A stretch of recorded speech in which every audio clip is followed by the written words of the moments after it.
Well, welcome back, everybody. It is John with ERB Sports. I am in my basement again. I wanted to do a real quick recap video of the Midwest Monster that I attended both days this weekend, Friday and Saturday, June 17th and 18th. Give you guys my final thoughts on the event, things to look forward to, and where I think we're headed from here. So, the event was a very, very busy event. It was a very, very fun event.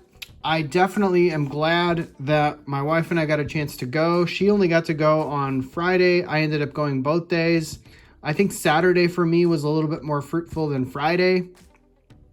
Maybe that was just a matter of me kind of focusing a little bit more, making sure I had my head down, focusing on what I was looking for, asking more questions from dealers. But definitely was glad I got a chance to go with her for the event, and as well kind of go by myself and really kind of enjoy it, kind of going solo. So final thoughts, I've got 6 things listed here. First of all, busy. The event was very, very well attended. I don't know that they'll do a head count, but I can say that for the most part, like the first 4 hours of both days was a very steady stream of people. Going in right as the doors opened, there was almost a line out the door. That line kind of died down. Even though the parking lot was full, it was definitely easy to get in. They really made sure they took everybody's money quickly, processed them into the event, gave them wristbands, and a couple of other little swag bag kind of things. Really good to see that. Great hospitality, Hoosier hospitality at its best. Second, I really was very intrigued by all the public interest, especially in the YouTube community. I saw so many YouTubers there that I watch and enjoy kind of their content. I'm probably not going to name them all, but just to go down the list: Kenny Fornos, Mojo Sports, Card Collector 2, Sam Rothstein, Neo Cards and Comics, Slabstocks Aaron, 502 Frank, I'm probably forgetting Costa Cards, Mealy Pops. I'm trying to name 10, but I'm probably going to leave a few out. But really great. And ERB Sports. Can't forget about ERB Sports. Me and my 29 subscribers on my way to 50. Really feel that coming here in the near future. Really excited about that. And hopefully you guys enjoy the content. We'll definitely be putting out more here coming up. So the third thing is a takeaway. I really, in front of me, I have the selection of cards that I think were my main takeaways, but that event had something for everybody. You just had to go look for it. With 350 tables, and yes, there was a lot of repetitive content from table to table. People have the same cards. I saw a lot of the same Steph Curry, a lot of the same Kevin Durant, a lot of the same, Zion Williamson, Ja Morant, Justin Herbert, Joe Burrow, you name it. I can go on and on. But then there was also some very unique stuff. I mean, one thing I didn't expect to see there was a flawless Diamond Guarantee card, a Crunch Time Steph Curry, an RPA, the photo variation of Ke'Bryan Hayes. Maybe not everybody's cup of tea, but for me, those are cards that I like. Those are cards that I enjoy, and players that I like to follow along with and watch their careers develop, or will, obviously in Steph Curry's case, go down as one of the all-time greats. So that was really good to see. And if you didn't find what you were looking for there, I don't think you were looking hard enough. I think you need to look harder next time. You need to plan it out. You need to spend a very thorough amount of time looking through all the boxes, looking through all the display cases, and really asking a lot of questions. With 350 dealers there, it is very unlikely that something there was not to be found that you were looking for. You just had to go ask and find it. So that's the third takeaway. Fourth, if the event was held again, which it will, and that'll be my final point, as we kind of look forward, I really wish maybe, and it's not my thing, but really for entertainment purposes only, they had the bleachers, because it was a indoor basketball arena with 8 basketball courts in a kind of a donut-like shape.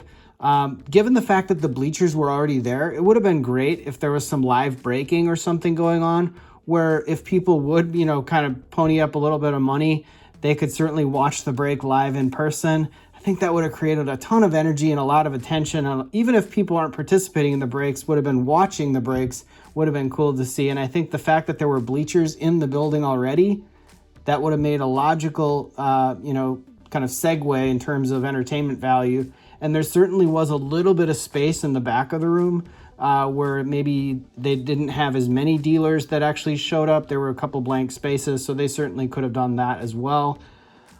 So really looking forward to see what they can do to improve the event next time. Hopefully in October, they will definitely do that.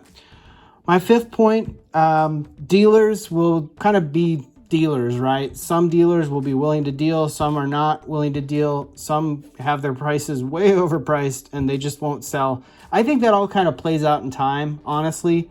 When it comes to dealers and sort of the table fee and everything that kind of goes into attending the event and planning for the event, if they walked away from this event and they didn't sell anything, it's probably not because the buyers just weren't interested. It's just simply the fact that their prices were too high, and hopefully they'll realize that. And if they want to come back to the show and pay the table fee again, they'll definitely lower their prices and be willing to deal next time and watch stronger sales as a result of that.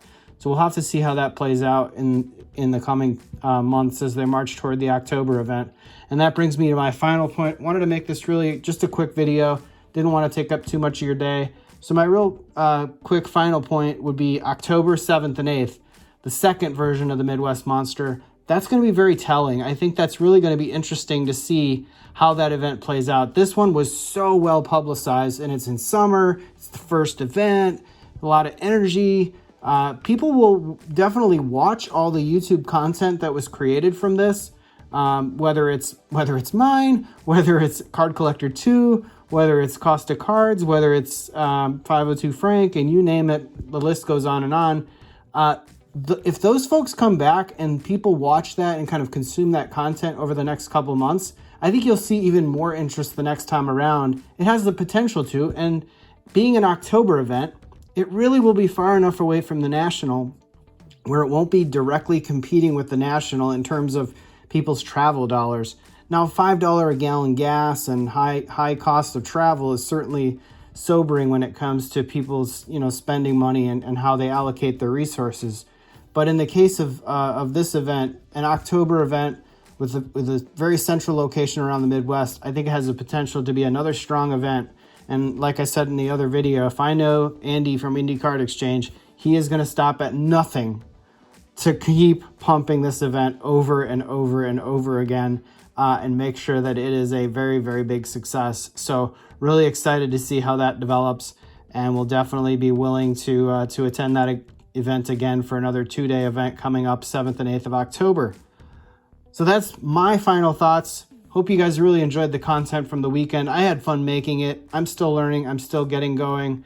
I'm definitely looking for some feedback. Would love to hear some positive feedback, negative feedback, constructive criticism in the comments below.